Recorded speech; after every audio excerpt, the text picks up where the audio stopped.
අපරටේ විතරක් නෙමෙයි ලෝකේ අවධානයට ලක්වුණු කාරණයක් තමයි සත්ව හිංසනය පිටුදැකීම. ඒක අපි රටක් විදිහට අපේ රට තුලත්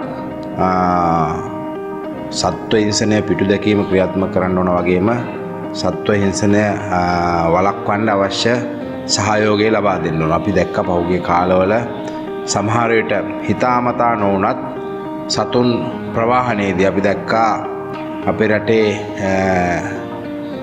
අලියතුන් ප්‍රවාහනයේදී සත්ව හිංසනය සිදුවෙන ආකාරය.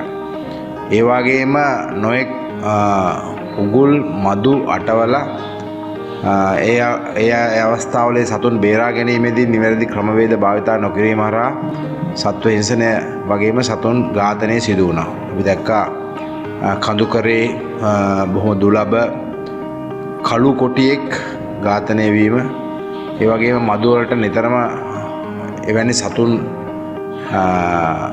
අහුවීම හරහා සත්ව හිංසනය සිදු වෙනවා. ඒ වගේම අපි සුරතලයට අතු කරන සතුන් පිළිබඳව අපි දන්නවා.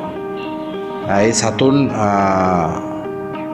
අපේ මිනිසාගේ බොහොම හිතවත් මිත්‍රශීලී සත්වෙක්.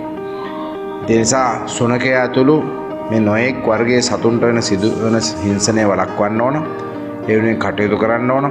ඒ වගේම රාජ්‍ය ආයතන මේ සම්බන්ධ වනජීවී නිලධාරීන් නිතරම ජනතාව දැනුවත් කරලා මේ සත්ව හිංසනය ඒ වගේම සතුන්ට සිදුවන කරදර වලින් බේරගන්න කටයුතු කරන්න ඕන කියන කාරණේ මතක් කරන්න කැමතියි.